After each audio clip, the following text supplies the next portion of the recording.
अस्सलाम वालेकुम बच्चों। तो कैसे हैं आप सब?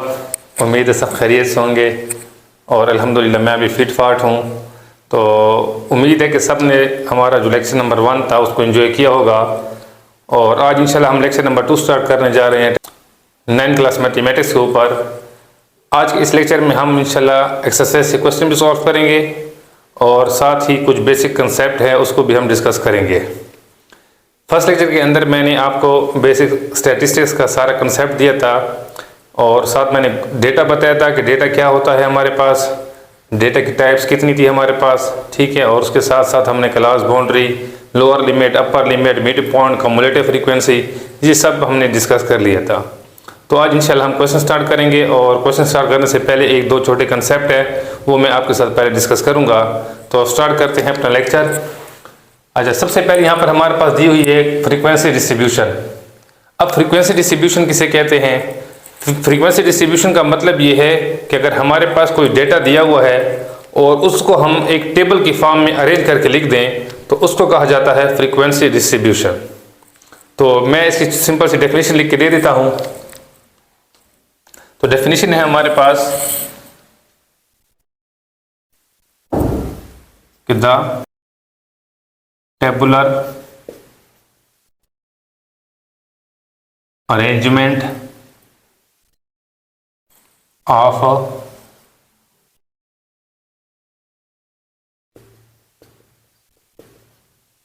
classifying data is called frequency distribution। अच्छा, ये फ्रीक्वेंसी डिस्ट्रीब्यूशन या इसको हम फ्रीक्वेंसी डिस्ट्रीब्यूशन टेबल भी कहते हैं, ठीक है। तो अब इसके बाद आगे वाली जो चीज़ है हमारे पास वो यही है कि डेफिनेशन लिखने का मकसद ये था, यहाँ पर एक एमसीक्यूज़ पूछा जाता है कि फ्रीक्वेंसी डिस्ट्रीब्यूशन जो है हमारे पास वो किस तरह की अरेंजमेंट का नाम है। तो ये हमारे पास टेबुलर अरेंजमेंट का नाम है, ठीक है। ये टेबुलर अरेंजमेंट होती है हमारे पास किसी भी डेटा की। अब फ्रीक्वेंसी डिस्ट्रीब्यूशन टेबल की हमें ज़रूरत क्यों पड़ी कि हम फ्रीक्वेंसी डिस्ट्रीब्यूशन क्यों पढ़ रहे हैं, इसकी क्या रीज़न है?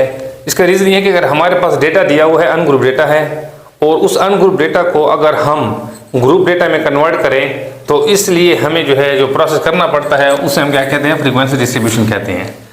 वो जो अनग्रुप डेटा की अरेंजमेंट होगी एक टेबल की फॉर्म में लिखने को, उसे कहते हैं फ्रीक्वेंसी डिस्ट्रीब्यूशन। अब जो अनग्रुप डेटा होगा, ठीक है, मैं यहाँ पर लिख देता हूँ।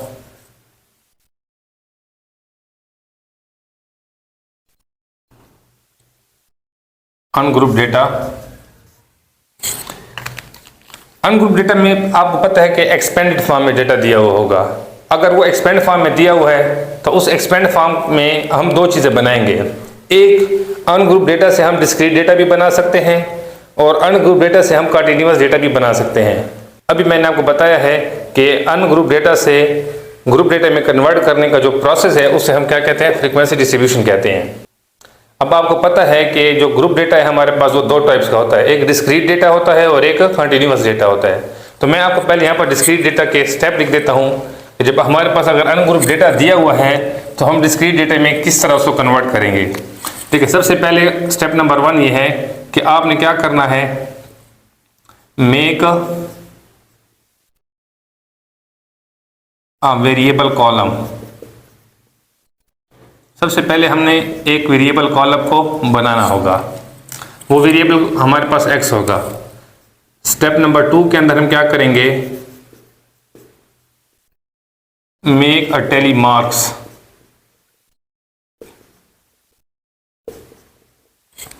और स्टेप नंबर 3 के अंदर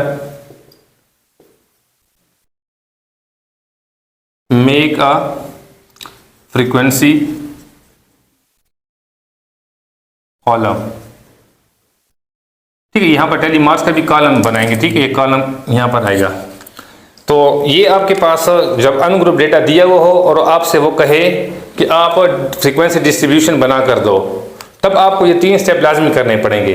लेकिन ये तब करने पड़ेंगे जब आपने डिस्क्रीट डेटा बनाना होगा, ठीक है। और इसके साथ हमारे पास स्टेप नंबर 4 भी है। अब स्टेप नंबर 4 हमें तब करना होगा जब वो क्वेश्चन में मेंशन करेगा कि ये काम आपने करके देना है, ठीक है। उसे हम कहते हैं कम्युलेटिव फ्रीक्वेंसी। तो कम्युलेटिव फ्रीक्वेंसी का भी हमें कॉलम बनाकर देना होगा। Make a cumulative frequency column, ठीक है, और ये हमने तब यूज करना है जब हम कौन सा डेटा बना रहे हो, डिस्क्रीट डेटा बना रहे हो। ठीक है, ये डिस्क्रीट डेटा के मैंने स्टेप लिख के दिए हैं।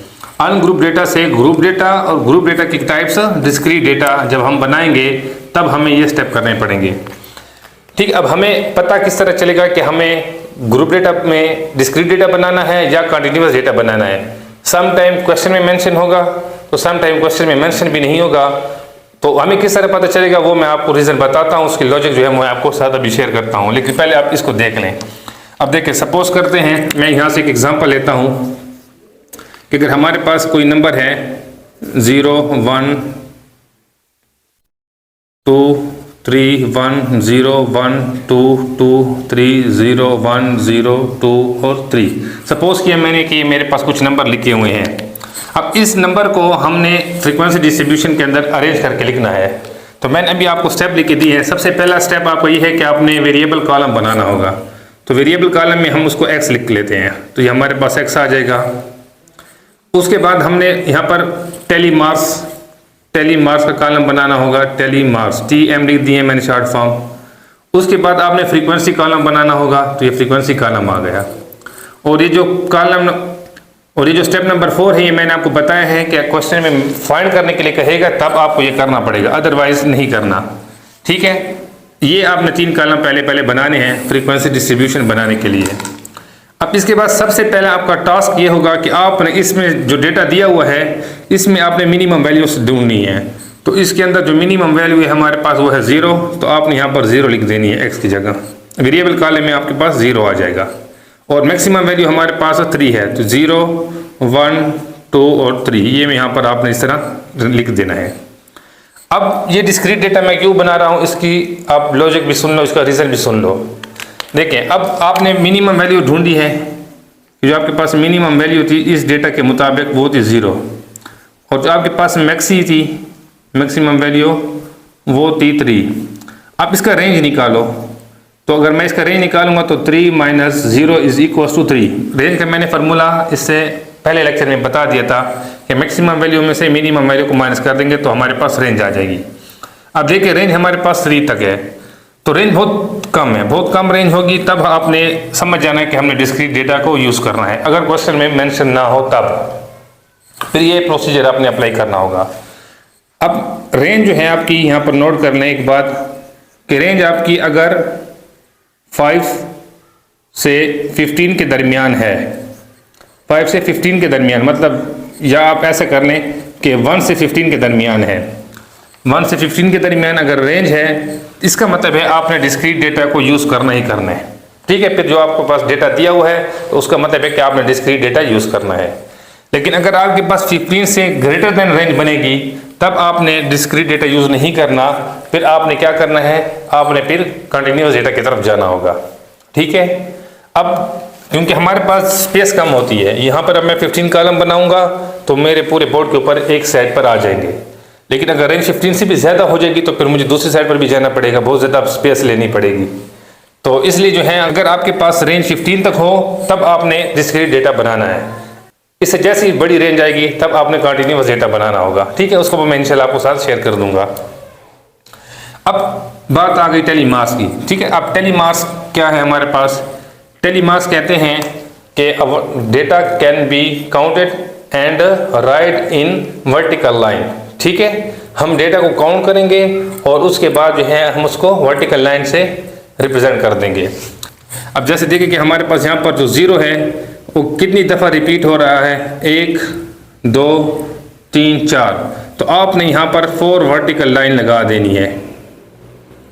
4 वर्टिकल लाइन इसी को कहा जाता है टेली मार्क्स। और ये 4 वर्टिकल लाइन लगाने के बाद फ्रीक्वेंसी में आपने नंबर की फॉर्म में लिख देना है कि 0 जो है वो 4 टाइम रिपीट हो चुका है। अब इसके बाद जो 1 है उसको काउंट करेंगे कितनी टाइम रिपीट है, 1 2 3 4, ये भी 4 टाइम है। ठीक है, इसको मैं 4 रिपीट कर लेता हूँ, 5 टाइम मैंने लिख दिए। तो अब 5 को किस तरह लिखेंगे, 1 2 3 4 वर्टिकल लाइन लगाने के बाद 5th वाली लाइन आपने सिर्फ क्रॉस लगानी है। ठीक है, टेली मार्क्स के अंदर हम 5 लाइन का एक ग्रुप बनाते हैं। 4 वर्टिकल लाइन होती है और जो 5th वाली होगी वो इस तरह हम क्रॉस लगा लेंगे जिस डायगोनल फॉर्म में। ठीक है, तो ये ग्रुप बन जाता है 5 का, तो हम यहाँ पर आप लिख देंगे 5। इस तरह 2 जो है हमारे पास 1 2 3 4, तो यहाँ पर फिर 4 वर्टिकल लाइन आ जाएगी हमारे पास, और यहाँ पर हम 4 लिख देंगे। फिर 3 को काउंट करेंगे तो 1 2 3, ये 3 टाइम है तो यहाँ पर हमारे पास 3 आ जाएगा, तो हम यहाँ पर 3 लिख देंगे।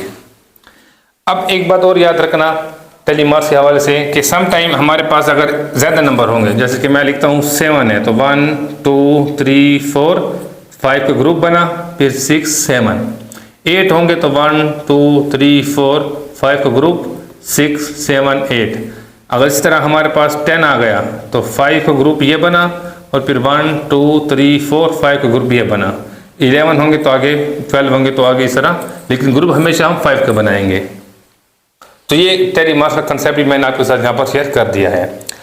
अच्छा, इसके बाद नेक्स्ट जो है हमारे पास मैंने बताया है कि वो अगर कहेगा कि फाइंड या make a cumulative frequency column, तब हमें यहाँ पर उसको बनाना पड़ेगा। कम्युलेटिव फ्रीक्वेंसी कॉलम किस तरह बनाएंगे? फर्स्ट फ्रीक्वेंसी को सेम एज इट इज़ लिख देंगे, नेक्स्ट फ्रीक्वेंसी को ऐड करके यहाँ पर लिख देंगे, फिर जो आंसर आएगा उसमें फिर नेक्स्ट वाली को ऐड करेंगे तो यहाँ पर 13, और इसमें फिर यहाँ नेक्स्ट वाली ऐड करेंगे तो ये 16। ठीक है, तो आई होप आपको फ्रीक्वेंसी डिस्ट्रीब्यूशन टेबल की अच्छे से समझ आ गई होगी कि हम फ्रीक्वेंसी डिस्ट्रीब्यूशन टेबल क्यों बनाते हैं और किस तरह बनाते हैं। कि अगर हमारे पास अनग्रुप डेटा है, उस डेटा को ग्रुप डेटा में कन्वर्ट करने के लिए जो प्रोसेस किया जाता है उससे हम कहते हैं फ्रीक्वेंसी डिस्ट्रीब्यूशन टेबल। और इसकी डेफिनेशन हमारे पास होती है कि the tabular arrangement of data. ठीक है, डेटा को टेबल की फॉर्म में अरेंज करने को हम फ्रीक्वेंसी डिस्ट्रीब्यूशन कहते हैं। और जो डेटा टेबल में अरेंज हो जाए उसके फिर 2 टाइप्स, डिस्क्रीट डेटा या कंटिन्यूअस डेटा। तो आई होप यहाँ तक आपको जो भी डाउट थे वो क्लियर हो गए होंगे, बेसिक कंसेप्ट इनकी समझ आ गई होगी। तो अब अगर कोई भी क्वेश्चन इस तरह आ जाए कि आप फ्रीक्वेंसी डिस्ट्रीब्यूशन टेबल बनाओ तो आप इंशाल्लाह इजीली इसको बना सकेंगे। तो अब चलते हैं हम क्वेश्चन नंबर 1 की तरफ। क्वेश्चन नंबर 1 है हमारे पास, the given table show number of regular readers of a library who have completely read the books. ठीक है, तो टेबल दिया हुआ है आपके पास, कल मैं यहाँ से डायरेक्ट सोल्यूशन लिख के दे रहा हूँ। ठीक है, और उसके बाद जो क्लास इंटरवल है उसको हमने बुक्स का नाम दिया हुआ है। ठीक है, क्वेश्चन के अंदर जो है बुक में वो बुक्स लिखा हुआ है। फिर फ्रीक्वेंसी को नंबर ऑफ और रीडर से शो करते हैं। अब यहाँ पर एक और छोटी सी बात याद रखनी है कि हमें पता किस तरह चलेगा कि हमारे पास फ्रीक्वेंसी कौन सी है। तो उसके लिए आपने एक चीज़ याद रखनी है कि कहीं पर भी नंबर्स का वर्ड आएगा, जब भी हमारे पास नंबर्स का वर्ड्स आएगा तो इसका मतलब है वो किसकी बात हो रही है? फ्रीक्वेंसी की बात हो रही है।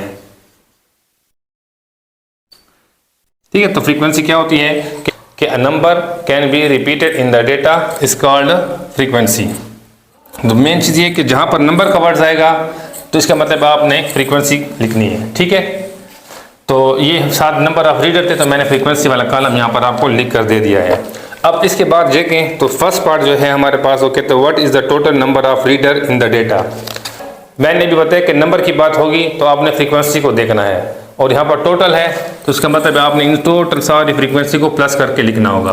तो इसको हम प्लस करेंगे तो हमारे पास इसका आंसर आ जाएगा 30। ठीक है, तो आपने उसके ऑप्शन के सामने क्या लिख देना है? 30। ये फर्स्ट पार्ट का जो आंसर आएगा वो हमारे पास होगा 30। अब सेकंड पार्ट को देखें कि विच group contain highest number of reader. इसमें कौन सा ग्रुप जो है जो सबसे ज़्यादा हाईएस्ट नंबर है? नंबर फिर बात हो रही है तो इसमें कौन सी फ्रीक्वेंसी सबसे हाईएस्ट है? 8। तो 8 के सामने जो ग्रुप है वो आपने यहाँ पर लिख देना है। तो सेकंड पार्ट का आंसर 8 के सामने वाला ये ग्रुप, तो ये हमारे पास है 21 से 30। अब थर्ड पार्ट की तरफ चलते हैं। थर्ड पार्ट है हमारे पास which group contain least number. अब इसमें कौन सा ग्रुप है जिसमें सबसे कम नंबर दिए हुए हैं? इसमें कौन सा ग्रुप है जिसमें सबसे कम नंबर? अब यहाँ पर फिर नंबर की बात हो रही है तो आपने फ्रीक्वेंसी के ऊपर नज़र रखनी है कि फ्रीक्वेंसी में सबसे लीस्ट नंबर कौन सा है? वो 2 है, और 2 2 दफ़ा आया हुआ है तो आपने ये 2 ग्रुप्स लिखने हैं। तो थर्ड पार्ट का जो आंसर बनेगा हमारे पास 41 to 50 एंड 51 to 60। ठीक है, तो ये थर्ड पार्ट का आंसर आ गया। नेक्स्ट है हमारे पास कि what is the lower limit of the last class. इससे पहले लेक्चर में मैंने आपको बताया था कि लोअर लिमिट क्या होती है और अपर लिमिट क्या होती है। ये जितने भी हमारे पास वैल्यू हैं ये लोअर लिमिट्स होती हैं और ये वाली जो होती है हमारे पास ये अपर लिमिट्स होती हैं। अब हमने लास्ट क्लास, ये class number 1, class 2, class 3, class 4, class 5, class 6, last class हमारी ये बनती है। इसमें लोअर लिमिट कौन सी होगी हमारे पास 51, तो इसका आंसर हमारे पास आ जाएगा 51। अब नेक्स्ट पार्ट नंबर 5 को देखें, what is the lower boundary of the last class. ठीक है, लोअर बाउंड्री की बात हो रही है तो यहाँ पर जो है हम क्लास बाउंड्री निकाल लेते हैं। अब क्लास बाउंड्री किस तरह फाइंड करेंगे वो भी मैंने तरीका बताया था कि लोअर लिमिट में 0.5 माइनस करेंगे और अपर लिमिट में 0.5 प्लस करेंगे, तो ये हो जाएगा हमारे पास 0.5 और ये हो जाएगा हमारे पास 10.5। यहाँ पर आ जाएगा 10.5, ये 20.5, ये 20.5 और ये हो जाएगा हमारे पास 30.5, फिर 30.5 और यहाँ पर 40.5, 40.5, ये 50.5 और ये 50.5 और ये 60.5। ठीक है, अब ये कॉलम बनाने की ज़रूरत भी नहीं है, आप डायरेक्ट भी इसका आंसर निकाल सकते हैं। मैंने इसलिए बना के दिए ताकि आपकी रिवीजन हो जाए, ताकि नेक्स्ट क्वेश्चन में आप इजीली इसको बना सकें। अदरवाइज इस कॉलम की ज़रूरत हमें नहीं होती, हम यहाँ पर भी फाइंड कर सकते हैं। तो लोअर क्लास बाउंड्री फाइंड करनी थी लास्ट क्लास की, तो जो आपने लोअर लिमिट लिखी थी उसमें से 0.5 आप माइनस करके तब भी लिख सकते हो, तो इसका आंसर 50.5 आ जाएगा। ठीक है, ये इसका भी आंसर आ गया। अब नेक्स्ट पार्ट है हमारे पास कि what is the size of the class interval. Size का भी मैंने बताया था कि किसी भी दो कंसेक्टिव लोअर लिमिट को माइनस करो या किसी भी दो कंसेक्टिव अपर लिमिट को माइनस करो तो उसका जो आंसर होता है वो हमारे पास क्लास साइज होता है। तो अब किसी भी दो कंसेक्टिव लोअर लिमिट को माइनस करें, 11 - 1 10, 21 - 11 10, 31 - 21 10। ठीक है, किसी को भी ले लें तो इसका आंसर 10 ही आ रहा है। तो 6 पार्ट का जो आंसर है हमारे पास वो क्लास साइज जो है 10 है। अब नेक्स्ट पार्ट है हमारे पास फाइंड क्लास मार्क्स और ब्रैकेट में दिया हुआ है mid point of all groups. तो मिड पॉइंट निकालेंगे हम, यहाँ पर हमारे पास आ जाएगा मिड पॉइंट। अब मिड पॉइंट निकालने का तरीका भी मैंने बताया था कि sum of lower limit and upper limit divide by 2। तो 1 को 10 से प्लस कर देंगे और 2 पर डिवाइड करेंगे, तो 1 + 10 11, 11 डिवाइड बाई 2 तो ये हो जाएगा 5.5। अब दूसरी क्लास की जो है मिड पॉइंट निकालेंगे तो सेम उसी तरह प्लस करके 2 पर डिवाइड करें तब भी आप निकाल सकते हैं। और दूसरा तरीका ये है कि जो आपके पास साइज़ थी, अब साइज़ यहाँ पर 10 दिया हुआ है, तो जो आपने फर्स्ट निकाली है, लेकिन ये तब करना है जब ये इनका साइज़ सेम होगा, तब आप ये प्रोसेस कर सकते हैं।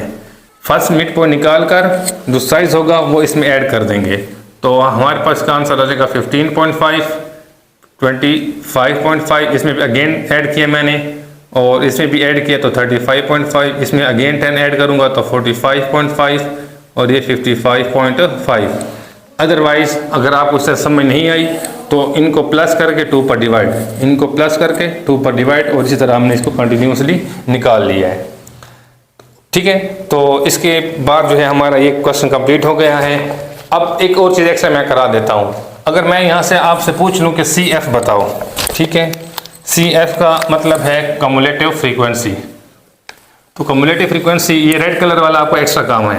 ये 5 सेम एज इट इज लिख देंगे, 5 में 4 को ऐड करेंगे तो 9, 9 में 8 को ऐड करेंगे तो 17, 17 में 9 को ऐड करेंगे तो 26, 26 में 2 को ऐड करेंगे तो 28 और 28 में 2 को ऐड करेंगे तो 30। ठीक है, तो ये हमारे पास कम्युलेटिव फ्रीक्वेंसी भी आपकी बन गई। तो आई होप आपको इस क्वेश्चन की अच्छी समझ आ गई होगी। अब चलते हैं नेक्स्ट क्वेश्चन नंबर 2 की तरफ। तो क्वेश्चन नंबर 2 है हमारे पास कि number of gratitude cards made by 80 student of class 9 is given below. ठीक है, तो ये आपके पास अनग्रुप डेटा दिया हुआ है और उसके बाद जिसका फर्स्ट पार्ट है उसमें लिखा हुआ है कि prepare a frequency table to represent the about data using the classes 42, 49 etcetera. ठीक है, मतलब ये है कि अब आपके पास अनग्रुप डेटा है और आपने इसको कंटिन्यूस डेटा में लिखना है। अब कंटिन्यूस डेटा में क्यों लिखना है तो उसका रीज़न मैंने आपको बताया है कि आप रेंज निकालो, रेंज अगर ज़्यादा होगी तो आपने फिर कंटिन्यूस डेटा जो है वो बनाना होगा। तो सबसे पहले जो है सोल्यूशन के अंदर आपने लिख देना है कि इसकी मिनिमम वैल्यू कितनी है। तो इसमें मिनिमम वैल्यू आप ढूंढें तो मिनिमम वैल्यू है हमारे पास 42। ठीक है, तो मिनिमम वैल्यू हमारे पास 42 है और जो मैक्सिमम वैल्यू है हमारे पास वो है 98। ठीक है, अब अगर आप इसका रेंज निकाल लो, ठीक है, तो मैं इसका रेंज आपको फाइंड करके दूं तो रेंज आप इसका निकालेंगे तो 98 minus 42 is equals to 8 minus 2 6 और ये हमारे पास 56। तो देखिए 56 तो बहुत ज़्यादा रेंज है, इसलिए क्वेश्चन में भी उन्होंने मेंशन करके दे दिया है कि आप इसका इंटरवल रख के क्वेश्चन को सॉल्व करें। तो स्टार्ट करते हैं। ब्रेक क्लास इंटरवल जो है उसने खुद बता दिया है कि आपने 40 से 49 तक का रखना है और इसके बाद जो है फिर आपने 50 to 59 रखना है, फिर आपने 60 to 69, फिर 70 to 79 और फिर 80 to 89 और फिर 90 to 99। ये आपके पास जो है डेटा आ गया। अब इसके बाद जो फ्रीक्वेंसी है ये अनग्रुप डेटा है, तो आपने अब इसमें से काउंट करने हैं। आपने काउंट करने हैं कि 40 से लेकर 49 तक कितने स्टूडेंट हैं। ठीक है, तो आप इसको काउंट करेंगे, यहाँ से काउंट करना शुरू कर दें कि हमारे पास 40 से 49 तक कितने स्टूडेंट बन रहे हैं। तो यहाँ हमारे पास बन रहे हैं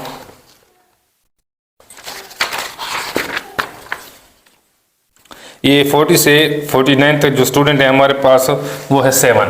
ठीक है, तो आप 7 है तो फ्रीक्वेंसी आपने यहाँ पर 7 लिख देनी है। अच्छा, इसके बाद नेक्स्ट देखें तो 50 से 59 तक नंबर आपने काउंट करने हैं। तो 50 से 59 तक जो नंबर है हमारे पास इसको हम काउंट करेंगे।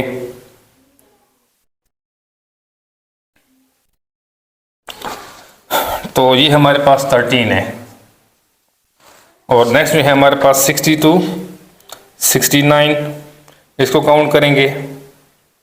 ठीक है, तो आपको डेटा की समझ आ गई कि किस तरह हमने इसको काउंट करना है, तो मैं डायरेक्ट लिख के दे देता हूँ। ये हमारे पास आ जाएगा 22, इसको काउंट करेंगे तो यहाँ हमारे पास आ जाएगा 17 और फिर यहाँ पर आ जाएगा 13 और आखिरी जो है हमारे पास 8 है। ठीक है, आपने काउंट करने हैं और यहाँ पर फ्रीक्वेंसी के अंदर आपने लिख देना है। तो नेक्स्ट जो है सेकंड पार्ट वो कहता है कि add cumulative frequency column in the table.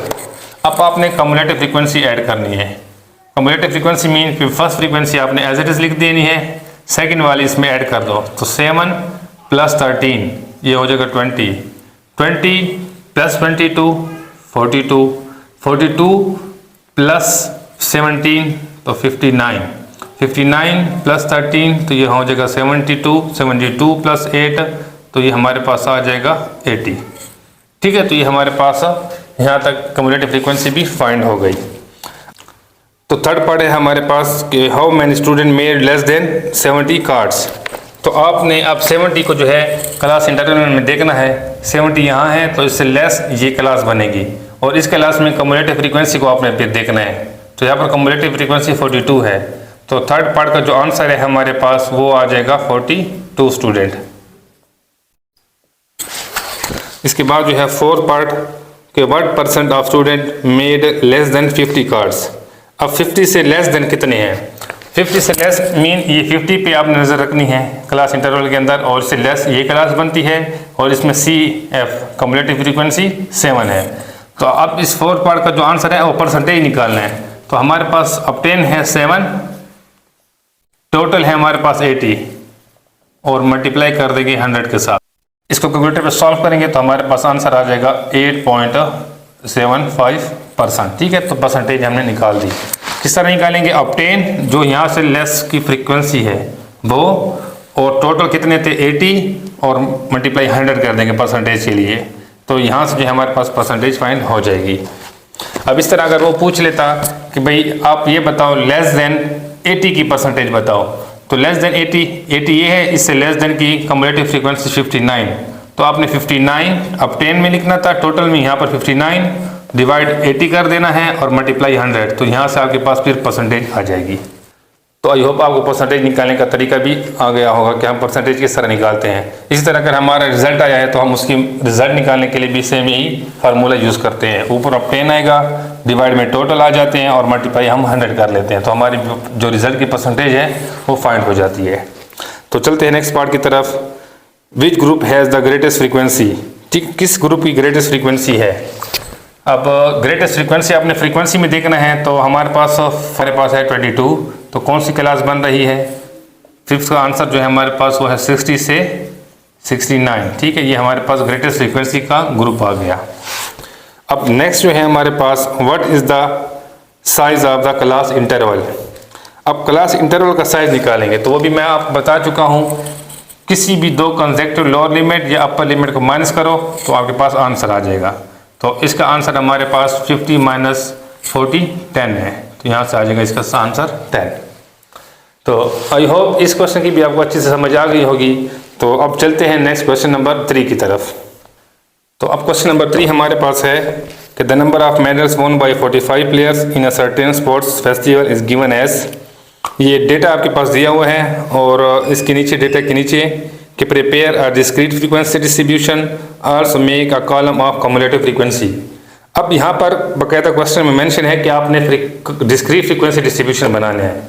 अब क्या रीज़न है डिस्क्रीट फ्रीक्वेंसी डिस्ट्रीब्यूशन बनाने का, कंटिन्यूस क्यों नहीं का, जिस तरह हमने यहाँ पर कंटिन्यूस बनाया है तो इस क्वेश्चन के अंदर हम डिस्क्रीट बना रहे हैं। तो मैं आपको रीज़न भी साथ एक्सप्लेन कर दूँ। देखिए सबसे पहले इसकी मिनिमम वैल्यू हमारे पास क्या है, मिनिमम वैल्यू जो है हमारे पास वो है 0 और मैक्सिमम वैल्यू जो है हमारे पास वो है 6।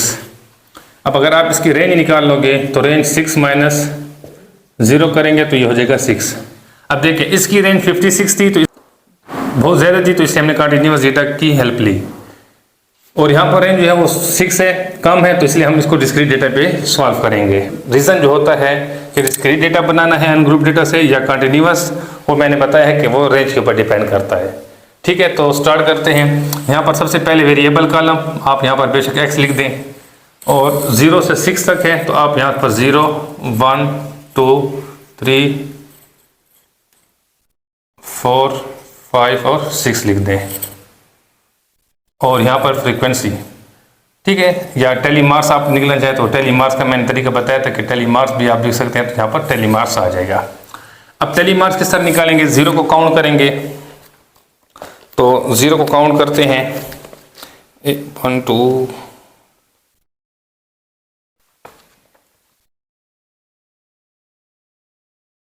ठीक है 5 टाइम है, तो 0 जो है हमारे पास वो 1 2 3 4 और 5 इस तरह आपने ग्रुप बना देना है, और फ्रीक्वेंसी के अंदर आपने यहाँ पर क्या लिख देना है, सिंपल नंबर 5 लिख देना है। अब इसके बाद जो है हमारे पास नेक्स्ट 1 को काउंट करेंगे, तो 1 जो है हमारे पास 8 टाइम बन रहा है, तो आपने यहाँ पर 8 वर्टिकल लाइन लगा देनी है, 1 2 3 4 5 का ग्रुप बना, फिर 6 7 और ये 8, तो यहाँ पर आ जाएगा 8। इसी तरह आप 2 को काउंट करते हैं, 2 को जो है हमारे पास